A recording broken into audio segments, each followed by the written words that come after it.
여러분 상상해 보세요. 사랑하는 자녀가 꼬박꼬박 용돈을 보내줘서 부모님께서 행복한 미소를 짓고 계신데 어느 날 갑자기 세무서에서 수천만 원짜리 세금 고지서가 날아옵니다. 증여세라는 낯선 이름과 함께요. 내 자식이 준 돈인데 이게 왜 세금이야? 라고 억울해도 세무서는 차갑게 말하죠. 증명해 보세요. 이게 말이 되나요? 안녕하세요, 여러분. 여러분의 돈과 가족을 지키는 세금 길잡이 세무 전문가 김민수입니다. 벌써 20년 넘게 세무 상담을 하면서 수많은 가족들이 억울한 일을 당하는 걸 봐왔어요. 그런데 정말 안타까운 건 이런 일들 대부분이 미리 조금만 준비했다면 충분히 막을 수 있었다는 거예요.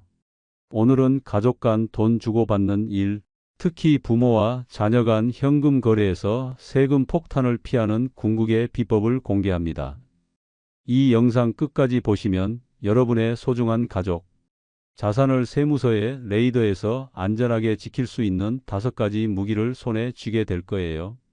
지금 이 순간에도 대한민국 어딘가에서 누군가는 자녀가 보낸 생활비 때문에 세무서 문을 두드리고 있을지 몰라요. 예를 들어 60대 후반의 박순자 할머니 얘기를 들려드릴게요. 아들이 매달 150만 원씩 보내준 용돈을 아껴 썼더니 5년 만에 9천만 원이 모였죠. 그런데 세무서에서 1,800만 원 세금 고지서가 날아왔습니다. 이유? 그 돈 증여로 보입니다. 할머니는 눈물을 흘리며 말했죠. 내가 뭘 잘못했나요? 아들 장가 갈 때 보태주려고 모은 돈인데. 이게 남 얘기 같나요? 여러분의 통장에도 이런 돈 혹시 있지 않으신가요? 자녀들이 보내준 생활비, 손자, 손녀 용돈, 명절 때 받은 세뱃돈까지 말이에요. 사실 요즘 같은 세상에 자식들이 부모님께 효도하려고 보내는 돈이 얼마나 소중한데요? 그런데 이게 세금 문제로 번지면 가족 관계까지 틀어질 수 있어요. 제가 상담하면서 만났던 또 다른 분 얘기를 해드릴게요. 50대 중반의 이철수 씨는 80대 어머니께 매달 200만 원씩 드렸어요. 어머니 병원비랑 생활비로 쓰시라고요. 그런데 3년 뒤에 세무서에서 연락이 왔더래요. 어머니 통장에 7,200만 원이 들어왔는데 이게 증여 아닌가요? 이철수 씨는 억울했죠. 내가 번 돈으로 우리 어머니 모시는 게 잘못인가요? 여러분, 이런 일들이 왜 일어날까요? 바로 우리가 가족 간의 사랑을 당연하게 생각하지만 세무서는 차갑게 숫자로만 판단하기 때문이에요. 통장에 들어온 돈의 출처를 명확히 증명하지 못하면 무조건 증여로 보거든요. 그래서 미리 준비가 필요한 거예요. 잠깐 여러분, 이런 중요한 정보를 놓치지 않으시려면 지금 바로 구독 버튼과 좋아요 버튼을 눌러주세요. 그리고 알림 설정까지 해두시면 세금으로 손해보는 일 없이 가족, 자산을 지키는 비법들을 가장 먼저 받아보실 수 있어요. 구독자 여러분께만 알려드리는 특별한 노하우들이 정말 많거든요. 구독과 좋아요는 무료니까 안심하고 눌러주세요. 자, 그럼 이제부터 본격적으로 비밀을 알려드릴게요. 많은 분들이 모르시는 게 있어요. 가족 간에 돈을 주고받는 것도 법적으로는 엄연한 거래라는 거예요. 사랑이라는 이름으로 주고받지만 세무서 입장에서는 그냥 돈의 이동일 뿐이거든요. 특히 요즘은 전자금융 시대라서 모든 거래 기록이 다 남아요. 예전에는 현금으로 주고받으면 몰랐지만 지금은 계좌 이체 한 번이면 다 기록이 남죠. 그래서 세무서에서도 예전보다 훨씬 쉽게 추적할 수 있어요. 하지만 걱정하지 마세요. 법적으로 문제없이 가족 간에 돈을 주고받을 수 있는 방법들이 분명히 있어요. 다만 그 방법을 모르고 계신 분들이 너무 많을 뿐이죠. 오늘 제가 알려드리는 5가지 방법만 제대로 기억해 두셔도 여러분은 세무서 걱정 없이 자녀들과 돈을 주고받을 수 있을 거예요.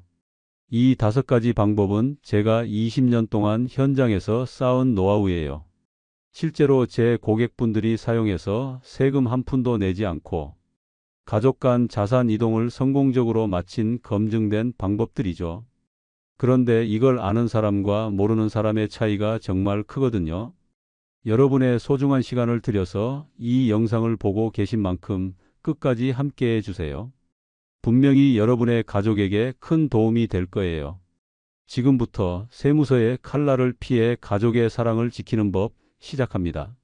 그럼 이제 본격적으로 왜 세무서가 여러분의 가족 간 돈 거래를 이렇게 예리하게 들여다보는지부터 알아보겠습니다. 이유를 알아야 대응할 수 있거든요. 먼저 왜 이런 일이 일어나는지부터 알아야겠죠. 요즘 나라 살림이 썩 좋지 않아요. 뉴스를 보니 미국발 관세 폭풍, 일자리 감소, 저출산 고령화로 세금이 덜 거치고 있죠. 지난 2년간 세수 부족액만 무려 90조 원이에요. 나라의 돈 창고가 텅텅 비었다는 거예요. 그럼 정부는 뭐 할까요? 당연히 세금을 더 거두려 하죠. 2025년 3월 국세기본법이 바뀌면서 세금을 많이 거둔 공무원에게 포상금을 주는 제도가 생겼습니다. 공무원 월급이 민간보다 낮은 상황에서 이 포상금은 강력한 동기부여죠. 실제로 한 세무 공무원이 증여세 10억 원을 적발하면 포상금만 200만 원까지 받을 수 있거든요. 그래서 세무서가 여러분의 통장을 샅샅이 뒤지기 시작한 거예요. 특히 가족 간 현금 이체가 세무서의 주요 타깃입니다. 요즘은 빅데이터 시스템이 발달해서 여러분의 모든 금융 거래가 실시간으로 분석된다는 거예요. 국세청 전산망이 은행, 카드사, 증권사와 다 연결되어 있어서 돈의 흐름이 한눈에 보인다고요. 가장 무서운 건 세무서가 이 돈 증여 맞죠? 라고 물으면 여러분이 아니에요. 생활비예요. 라고 증명해야 한다는 점이에요. 5년 전, 7년 전 돈 보낸 이유를 기억하시겠어요? 세무서는 기억 못해도 묻습니다. 그리고 여러분은 답해야 해요. 자, 이제 세무서의 레이더를 피하는 5가지 비법을 공개합니다. 메모 준비하세요. 첫 번째 비법은 간단하지만 강력해요. 계좌 이체할 때 메모란을 절대 비워두지 마세요. 엄마 4월 생활비, 아들 학원비, 아빠 병원비 이렇게 한 줄만 적으면 돼요.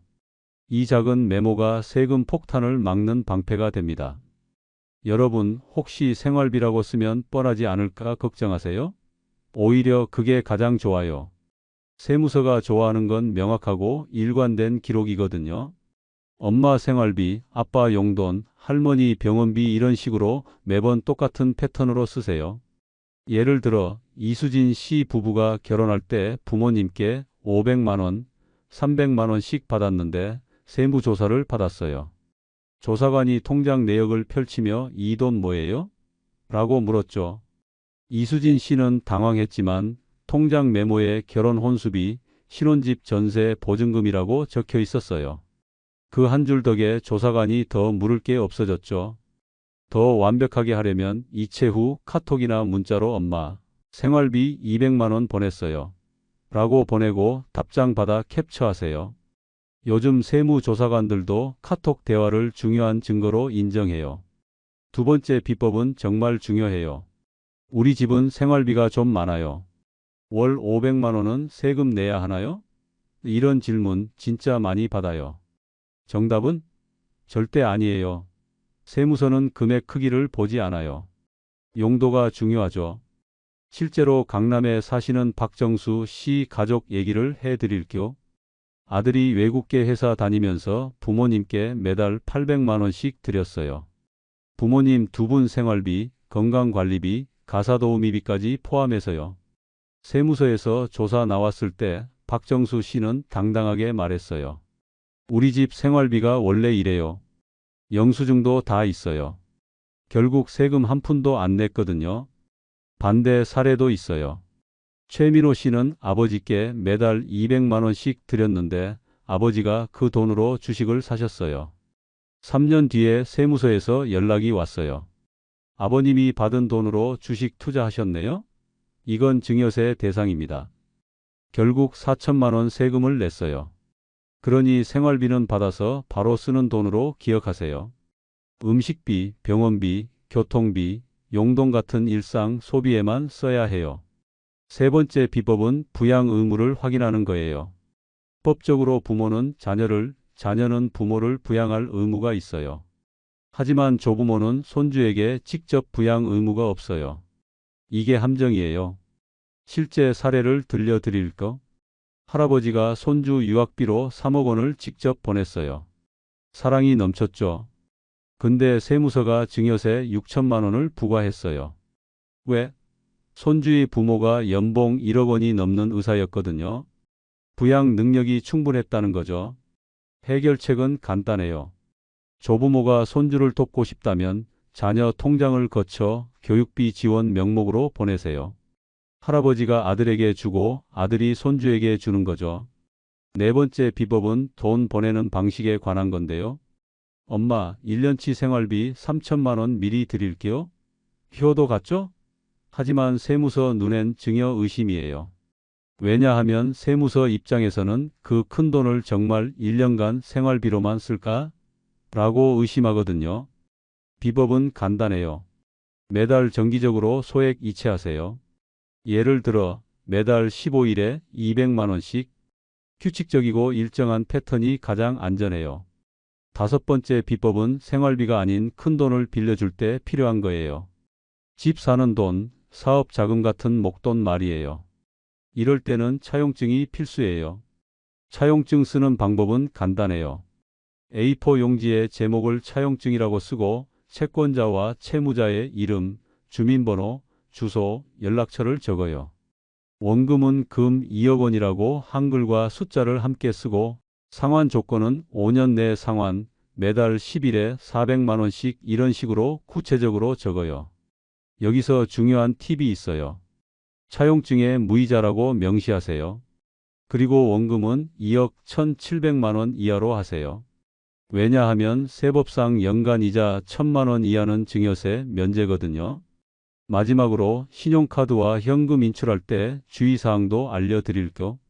신용카드 같은 경우에는 자녀가 부모 카드를 쓸 때는 반드시 부모와 함께 있어야 해요. 아니면 부모 허락을 받았다는 증거를 남겨두세요.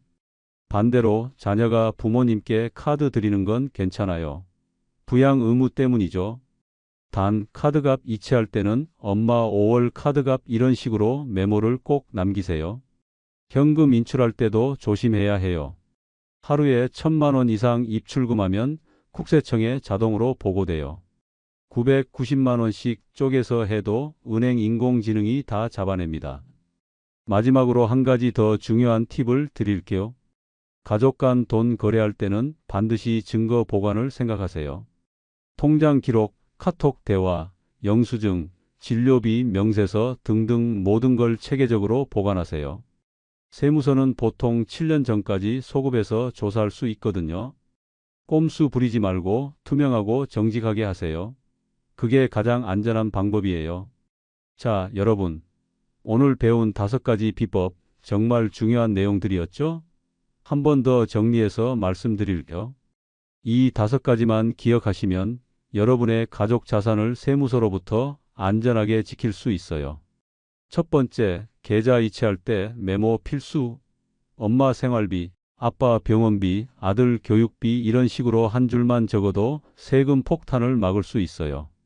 메모 한 줄 쓰는데 걸리는 시간이 몇 초인데 이 몇 초가 수천만 원을 지켜주는 거예요. 두 번째, 금액 크기보다 용도가 중요해요. 월 500만 원이든 1,000만 원이든 생활비로 바로 쓰면 세금 없어요. 핵심은 즉시 소비예요.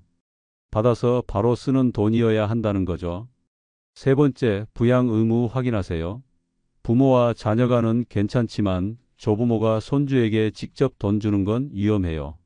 사랑의 마음은 똑같지만 전달 경로만 바꾸면 세금 문제를 피할 수 있어요. 네 번째, 목돈 말고 정기 소액 이체. 1년치를 한꺼번에 주지 말고 매달 정해진 날짜에 일정 금액씩 보내는 게 가장 안전해요. 다섯 번째, 큰돈 빌릴 때는 차용증 꼭 쓰세요. 2억 1,700만 원 이하면 이자 없이 원금만 상환하는 방식으로 하면 완벽해요. 여러분, 이 5가지 비법 실천하는 게 어렵지 않아요. 조금만 신경 쓰면 누구나 할 수 있는 간단한 방법들이거든요. 제가 20년 동안 세무 상담을 하면서 정말 안타까웠던 게 이런 간단한 방법들만 알았어도 억울한 세금을 내지 않았을 분들이 너무 많았다는 거예요. 작년에 상담받으러 오신 70대 후반 할머니가 계셨어요. 아들이 10년 동안 보내준 돈 때문에 3천만 원 세금 고지서를 받으셨더라고요. 그 할머니가 눈물을 흘리시면서 선생님, 우리 아들이 효도한다고 준 돈인데 이게 잘못인가요? 라고 물으시더라고요. 정말 가슴이 아팠어요. 그 아들도 잘못한 게 하나도 없거든요. 그냥 방법을 몰랐을 뿐이에요. 여러분은 오늘 이 영상을 보셨으니까 그런 억울한 일 당하지 마세요. 특히 요즘은 인공지능이 발달해서 여러분의 모든 금융 거래를 실시간으로 분석하고 있어요. 하지만 두려워하지 마세요. 떳떳하고 투명하게 하면 전혀 문제 없어요. 세무서를 너무 무서워하지도 마세요. 세무 공무원들도 사람이에요. 여러분이 성실하게 증거를 준비하고 떳떳하게 설명하면 충분히 이해해 줍니다. 실제로 제가 동행해서 세무서에 갔던 60대 중반의 김순희 씨는 미리 준비해간 자료들 덕분에 순조롭게 끝났어요. 통장 메모, 카톡 대화, 영수증까지 다 정리해서 가져갔거든요. 준비만 잘하면 전혀 무서울 것 없어요. 투명하게 관리하는 분들한테는 괜히 시비 걸지 않거든요. 여러분, 가족 간의 사랑을 표현하는 방법은 정말 다양하잖아요. 돈으로 표현하는 것도 그중 하나고요. 하지만 그 사랑이 세금 문제로 변질되어서는 안 되겠죠. 오늘 배운 방법들로 사랑도 지키고 돈도 지키세요. 혹시 지금까지 이런 준비 없이 돈을 주고받으셨던 분들도 걱정하지 마세요. 지금부터라도 시작하면 돼요. 앞으로의 거래는 오늘 배운 방법대로 하시면 안전해요. 특히 부모님들은 자녀들에게 이런 정보를 알려주세요. 요즘 젊은 분들은 세무 지식이 부족한 경우가 많거든요. 자녀분들도 마찬가지예요. 효도도 스마트하게 하셔야 해요. 마지막으로 궁금한 점이나 개별 상황에 대한 문의가 있으시면 댓글로 남겨주세요. 제가 직접 답변 드릴게요. 저희 어머니가 치매 초기 증상이 있으신데 이런 경우에는 어떻게 해야 하나요? 형제가 여러 명인데 누가 부모님께 생활비를 드려야 하나요? 이런 구체적인 질문들 많이 해주세요. 이 5가지 비법만 지키면 가족 간 사랑이 세금 폭탄으로 변할 일은 99% 없어요. 사랑으로 주고받은 돈, 세무서에 뺏기지 말고 당당히 지키세요. 이 영상이 정말 도움이 됐다면 구독 버튼과 좋아요 버튼 꾹 눌러주세요. 그리고 알림 설정까지 해두시면 세금으로 손해보는 일 없이 여러분의 자산을 지키는 방법들을 가장 먼저 받아보실 수 있어요. 특히 주변에 자녀들한테 용돈 주시는 부모님들, 부모님께 생활비 드리는 자녀분들이 계시다면 이 영상을 꼭 공유해 주세요. 한 사람의 정보가 한 가정을 구할 수 있으니까요. 그리고 댓글로 여러분의 경험이나 궁금한 점들을 많이 남겨주세요. 여러분의 생생한 경험담이 다른 분들에게도 큰 도움이 되거든요. 이런 방법으로 세금을 아꼈어요. 이런 실수를 했으니 조심하세요 같은 실제 사례들을 많이 공유해 주시면 좋겠어요. 여러분의 소중한 가정을 세금 걱정 없이 지킬 수 있도록 늘 응원하겠습니다. 사랑하는 가족과 함께 행복하고 안전한 하루하루 보내세요. 가족 간의 사랑은 그 무엇보다 소중하니까 그 사랑을 지키면서도 현명하게 자산 관리하시길 바라요. 지금까지 세금 길잡이 김민수였습니다. 오늘도 시청해 주셔서 정말 감사하고 여러분 모두 건강하시고 행복하세요.